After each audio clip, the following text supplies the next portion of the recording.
Okay guys, here's a couple tips for when you're installing a fish finder on your vibesheerwater. Two mistakes that I ran into. One was fixable. They're both going to be fixable, but one was a little bit worse than the other one. So we'll go into the less minor thing here.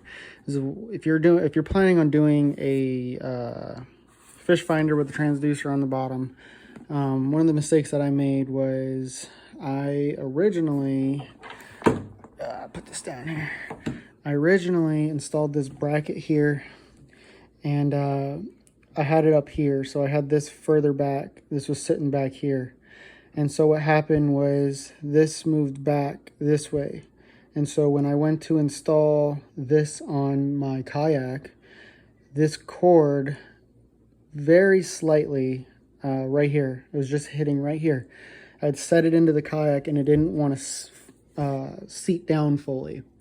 A lot of people will probably shove it down. I just want you guys to be careful of that, because you don't want to mess up this bracket or have to order a new bracket. I don't think it would damage that, but I kind of just put it down, tried to see where it was rubbing up against, and I could see that it was just barely hitting this thing right here.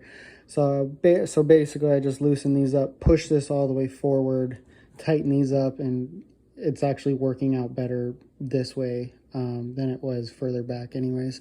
Now it seats down fully, it's flush, everything's great on that. The bigger mistake of the two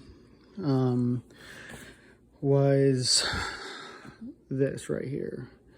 So if my phone will focus, there it goes. As you guys can see, that is not completely watertight. There's a bigger hole right here. And what happened was I had tested out a spade bit on some plywood.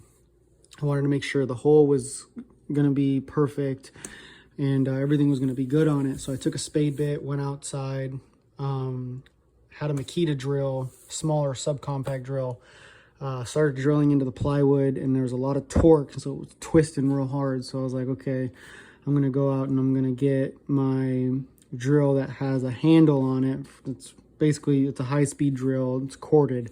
And because I didn't want any torque, I didn't want any twisting to happen on this.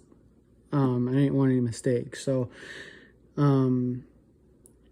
the one downfall that vibesheerwater has is this pod and the junk drawer underneath are very soft, not soft, hard, cheap plastic. And one of the things I would do differently is I wouldn't have used that spade bit. You need to use a hole saw drill bit, 100%. That's going to do, I believe that'll do 10 times better. That drill bit will do a lot better cutting this because it's got a lot more teeth, and it's going to do a better job cutting. I had a really hard time even with that high-speed drill.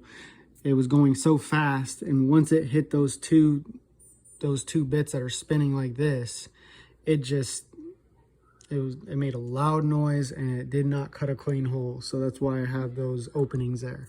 Can I silicone it? Yes. Am I going to silicone it? Yes. Will it be watertight after that? Yeah, more than likely. But I mean, you guys, I like clean installs. I wanted a clean install. I wanted everything to work perfectly, and luckily these are replaceable. But I just wanted to give you guys a heads up on using a hole saw drill bit on this, and do not use a spade bit. It will tear a hole in this cheap plastic. I had seen other people using spade bits on the kayak themselves, and the polyethylene that the kayak manufacturers use on those kayaks are a lot better quality plastic than what these little pods are. This is very thin plastic, and yeah, it just buckled under that high speed 2 teeth. It wasn't a match. So if you guys have any questions, let me know. I'll try to answer them the best I can. You guys have a good day.